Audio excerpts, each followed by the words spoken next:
Bom domingo a todos, eu me chamo Lucas e você está no canal Restauração SA. Seja bem-vindo. Se você está chegando agora no canal, deixe seu like, se inscreva se você gostar desse conteúdo. E, gente, hoje eu ia falar exclusivamente sobre processos dopaminérgicos e como eles afetam a nossa performance durante a vida, os nossos objetivos, as coisas que a gente pretende fazer. Só que, contudo, entretanto, como tem muita gente chegando agora no canal, eu vou falar um pouco também sobre hipnoterapia e principalmente sobre a forma como as crenças limitantes são colocadas no nosso subconsciente. Lembrando que o modelo da mente na hipnoterapia ele é diferente do modelo da mente na programação neurolinguística, na psicanálise, que eles trabalham só duas vertentes, que é o inconsciente e o consciente. Na hipnoterapia existe o subconsciente, o consciente e o inconsciente. São três estruturas diferentes. O subconsciente para a hipnoterapia, o ponto central dele, localizando no cérebro, é o sistema límbico, é onde estão retidas as nossas emoções. Por que eu vou falar um pouquinho sobre isso? Eu vou fazer uma ligação entre essas duas coisas. Então, como essas crenças limitantes, elas entram aqui no seu subconsciente. É tirada uma fotografia de um momento de emoção ou de um reforço constante, o chamado compounding, de alguma coisa que vai te programando literalmente, e como isso é, o que acontece no seu cérebro em relação a isso. Então vamos falar dessas duas coisas. E, gente, vou falar, eu estou escrevendo sobre isso no meu livro, né? Eu estou escrevendo um livro, e sempre que eu reestudo um conhecimento, agora eu estou escrevendo, eu gosto de transbordar, que é passar para as pessoas. Está passando um avião falando nisso. Aqui é Itaim, né? Congonhas, né? Pra lá, enfim. Mas, então, e aí eu fui num evento de networking, que eu abri uma consultoria jurídica, estou fazendo bastante networking. Fui num evento de networking no Rotary Club de Barueri, e eu esqueci, não é que eu esqueci, eu não me atentei para o fato de que existem janelas de trânsito na cidade. Então eu acabei chegando 1h30 antes. E eu sempre levo um bloco de notas, esse bloco de notas aqui, porque cada pessoa fala o que faz, e eu anoto tudo que é possível de informações para a gente poder depois se ajudar, se indicar, etc. E, gente, eu cheguei 1h30 antes, eu escrevi umas 20 páginas do livro aqui. Só que eu escrevo tão... Isso não é arrogância, nada, é uma constatação. Eu escrevo muito rápido. Só que faz muito tempo que eu não escrevi à mão. No escritório eu só digitava, digito muito rápido também. E assim, eu escrevi tão rápido que uma parte eu nem entendi, eu tive que fazer um recall depois. Mas só para vocês entenderem, eu estou escrevendo um livro sobre vários aspectos de como restaurar uma pessoa, vários pilares, e eu estou nessa parte justamente dos neurotransmissores, o que eles fazem no seu cérebro. E eu quero pegar um pedacinho, só um pedacinho pequeno do que eu estou escrevendo e compartilhar com vocês. Só que eu não vou falar só sobre isso, porque eu vou fazer um recall para quem não sabe o que é uma crença limitante e como ela é instalada. Resumindo, as crenças limitantes elas são instaladas do 0 aos 12, no máximo aos 13 anos. Então, são programações que entram no seu cérebro, normalmente por meio de uma emoção ou uma forte emoção, mas também podem acontecer por um reforço constante. Então, por exemplo, o menino tirou uma nota ruim, a mãe fala, nossa, você é burro, e aí ela fica falando isso por 10 anos. Por mais que ele não teve uma grande emoção todas as vezes, o reforço constante vai fazendo a programação, essa programação terrível, né, na vida da pessoa. Mas, enfim. E aí eu vou dar um exemplo de um curso de hipnoterapia que eu fiz e que esse exemplo marcou muito. Não vou falar exatamente o mesmo exemplo, mas eu vou mudar um pouquinho, que nem eu vou mudar no meu livro algumas coisas, lógico, para não citar quem é a pessoa. Mas uma pessoa específica X, ela foi criada pela avó, e 80% dessa programação, até 90% às vezes, ela é dada pelas pessoas que nos criam. Pai, mãe, avô, avó, professora da escola, aquelas crianças que ficam em tempo integral, enfim. O que acontece? Essa pessoa, esse cara, um homem, a avó dele, ela era muito fã do Silvio Santos. Ela achava o Silvio Santos maravilhoso. E ela disse o seguinte, quando você crescer, Netinho, você tem que ser um empresário muito bem sucedido, que nem o Silvio Santos. Ele fazia mercancia, ele viajava, tipo um cacheiro viajante, e ele conseguiu ser dono de uma grande rede de TV. Você tem que fazer isso, é muito importante. Então isso ia na cabeça dele, né? E essa senhorinha, ela falava isso com carinho, com um sorriso no rosto. Então também afetava o campo emocional dele, certo? Então ele conscientemente, aqui no córtex pré-frontal, ele ouvia aquilo, ele estava acordado, ele está que nem a gente aqui nesse estado aqui, nessa frequência, mas ele se emocionava gradativamente em relação a isso, porque ele sabia que a avó dele queria o melhor para ele. Beleza. Só que o que acontecia? A avó dele era extremamente religiosa e ela dizia assim, uma coisa importante, filho, você nunca pode ser rico, porque as pessoas ricas não vão encontrar no reino dos céus. E aí ela cita aquela passagem do jovem rico de Jesus, que Jesus, né, o nosso Mashiach, Yahushua, ele diz para a pessoa, vende tudo o que você tem, dê esmolas aos pobres e segue-me. E o jovem rico constrangido vai embora. E também aquela passagem que ele fala que é mais fácil um camelo passar pelo buraco de uma fechadura do que um homem rico alcançar o reino dos céus. E essa passagem não foi feita de uma forma tão emocional, só que o viés religioso, principalmente antigamente, eu sou dos anos 80, quando você entrava numa igreja, tinha um clima diferente, é difícil até eu te passar, mas a visão da religião antes era uma coisa mais séria, não é séria, era mais pesado assim, entendeu? Você tinha que mudar, não só o seu modo de vestir, era uma coisa, dependendo da circunstância, até meio triste, assim, você não podia ter alegria, você tinha que ficar concentrado, e essa pessoa é até mais velha que eu, ele deve ter uns 55 anos hoje, então era um processo religioso assim, austero, a pessoa... Então a avó dele falando isso, na mente dele ele já ficava sério, então o cérebro dele ia para uma frequência que aquilo era muito importante. Então por mais que ele não tenha tido uma forte emoção, cada vez que ela falava isso, ele entrava nesse modo cerebral em que ele tinha que ter atenção, que era uma coisa sagrada, e é verdade, a fé é sagrada, eu também considero. Só que essa crença limitante foi sendo colocada nele. Beleza, esse cara cresceu, ele fez colegial, faculdade, foi super bem, tudo focado na programação de ser um empresário, se tornou um empresário, legal. O empresário, a carreira dele decolou, ele abriu a própria empresa, filial, outra, ficou muito rico, muito rico. Assim, passou de multimilionário, que é mais de 3 milhões, em muito pouco tempo. Beleza. O que aconteceu? Ele começou a não sentir vontade de ir na empresa mais. Então ele começou a delegar, e ele começou a delegar para as piores pessoas possíveis. Tipo, o cara que tinha um nome sujo, que ele não confiava, você vai ser o meu CEO agora, e assim por diante. Resumindo, ele faliu. Passou um tempo, ele começou a ficar muito mal, de cama, com depressão, e falou, não, tem alguma coisa errada, tem alguma coisa errada. O subconsciente dele falou, você tem que ser um empresário bem sucedido. Ele abriu outra empresa. Ele começou tudo de novo, sem dinheiro, pagou as dívidas, fechou aquela outra empresa, abriu um outro nicho, foi lá, pá, ficou rico. Agora vai. Começou a comprar bens e tal. Passou um tempo, ele resolveu fazer a sociedade com uma outra empresa, de caráter duvidoso, começou a delegar poderes para as piores pessoas possíveis, ficou um mês sem a empresa, voltou, passou um ano a empresa, faliu de novo. Pedido de recuperação judicial, com pouca chance de recuperação. Beleza. Estava em RJ a empresa. De novo ele entrou numa crise, falou, nossa, o que está acontecendo? Ele tem que ser um empresário bem sucedido. Ele abriu uma terceira empresa. Essa terceira empresa, ela subiu tanto, porque ele também aprendeu com os erros, apesar da programação. Ele conseguiu recuperar a segunda empresa. E aí ele começou a fazer um branding, marca, tal. De repente, ele também não sentiu vontade mais daquilo, falou, isso não é mais o meu propósito, vou tentar vender. Não conseguiu vender, largou mão, delegou para as piores pessoas possíveis e a empresa faliu. E aí ele conheceu o processo da hipnoterapia e ele foi tratado. E nesse processo foi feita uma ressignificação dessas crenças limitantes, foi o subconsciente, eu estou falando, eu sei que o modelo da mente, se você é practitioner de PNL ou é psicólogo, você vai estranhar um pouco, mas tem essa diferença. Mas é para você o inconsciente, tá? Leva assim que é mais tranquilo. Mas o subconsciente, ele é atingido, abre-se uma porta para você colocar sugestões através de emoções e ele ressignificou aquela crença limitante de que ter dinheiro faria ele ir para o inferno. E aí ele foi ressignificado no seguinte sentido.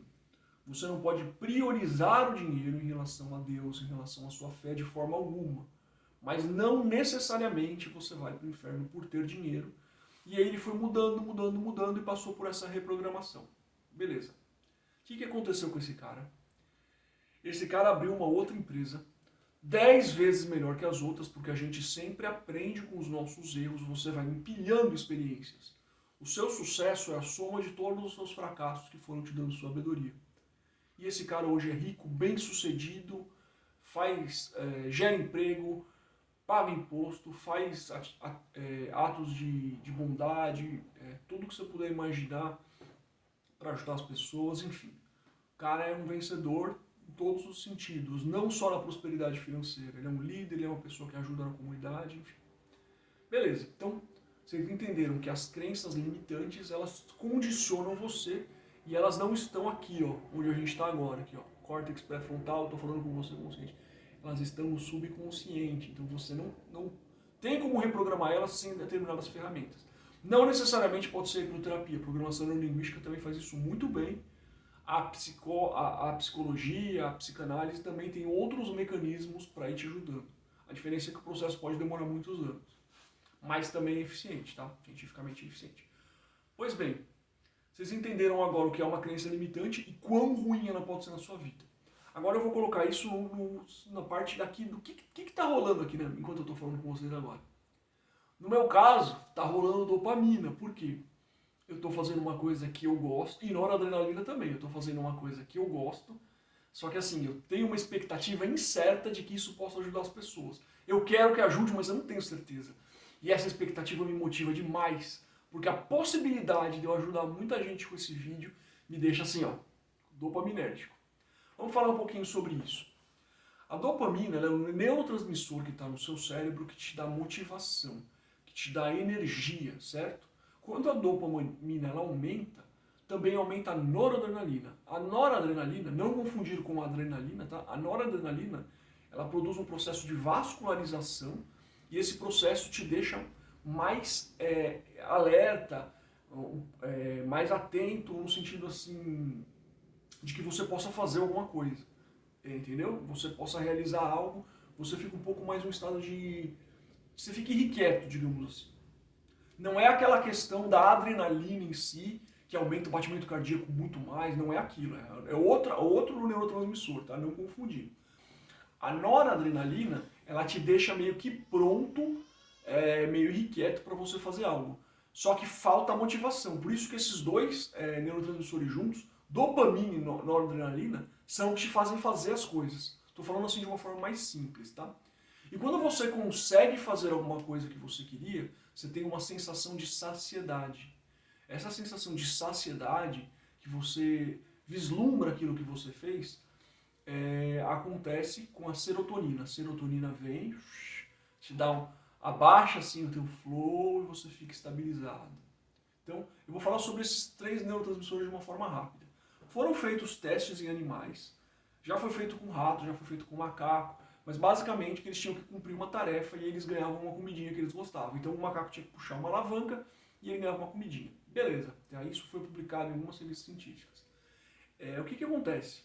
Quando o macaco ele tinha a ansiedade de que ele está puxando e sabe, ele acha que a comidinha vai vir nas primeiras vezes, a dopamina sobe e a noradrenalina sobe pra caramba e a comidinha cai. Na hora que a comidinha cai e ele está comendo, isso já diminui, porque ele já alcançou aquilo, ele não tem mais a expectativa. E aí o que acontece? Serotonina. Calmada, pá, tô aqui comendo gostoso. Sabe quando você tá com fome e aí vem um banquete, você vai comendo, vai dar até preguiça, você fica meio... é a serotonina ali, tá? Só pra você visualizar no seu dia a dia. Beleza. O que eles descobriram? Quando esse macaco tinha certeza que ia cair, a dopamina caiu. Então, por quê? Ele já sabia que era uma coisa certa. Então eu vou te dar um exemplo. Você joga na loteria. Nem joga na loteria, não é uma boa coisa para se fazer. Mas só para te dar um exemplo. E você tá lá no dia do sorteio, tá na TV, tá dando os números. E começa a dar o teu primeiro e teu segundo número. Imagina a dopamina que você vai estar nessa hora. Você tá decolando. Foi no final. Você perdeu lá, caiu o processo dopaminérgico. Beleza. Mas você imagina que você... vamos usar um exemplo horroroso. Mas você imagina que você tem uma casa de jogos que é manipulada e você sabe que você vai ganhar.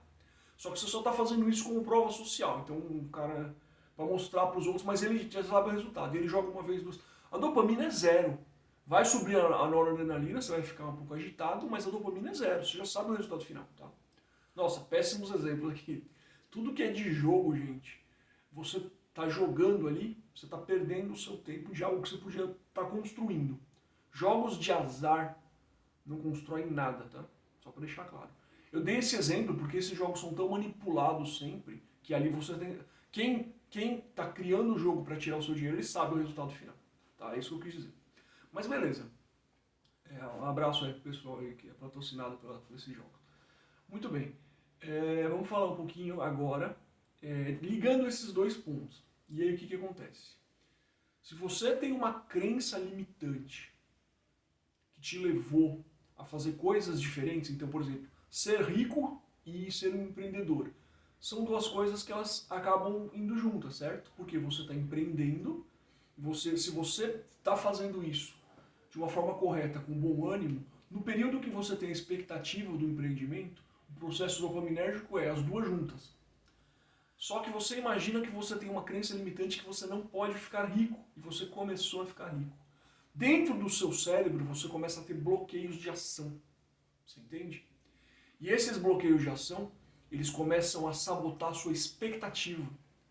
E tirando a expectativa, o que acontece? Fica só a noradrenalina. Lembra? Dopamina e noradrenalina? Você tirou a expectativa, porque você não quer ficar rico. Teu subconsciente está falando, você não pode ficar rico.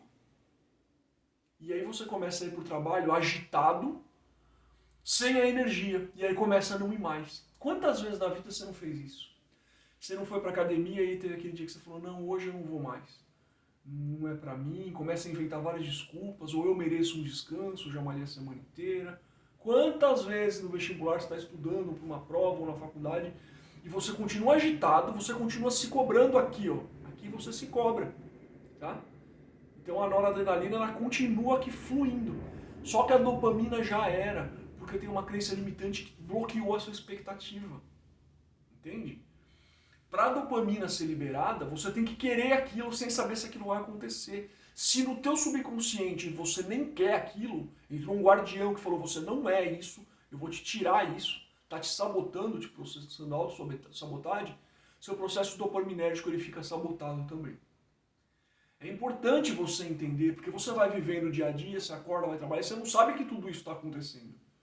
Que você tem um monte de crenças aqui que você não sabe que você tem, que estão te prejudicando muito, e que existem neurotransmissores trabalhando isso num jogo, tentando te ajudar, só que dependendo da programação você não vai conseguir diretamente sozinho.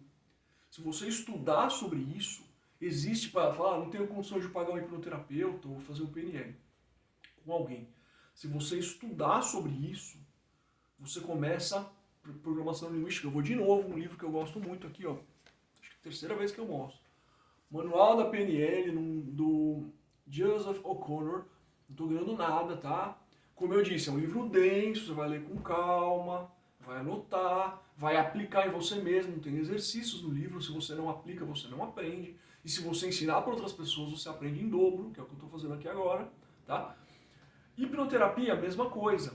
Tem processos que você estudando de auto-hipnose. Tem cursos de hipnoterapia, aqui em São Paulo mesmo, não sei em outros lugares, relativamente baratos, tá? Então, assim, os conceitos da hipnoterapia, você consegue pegar na internet, você consegue...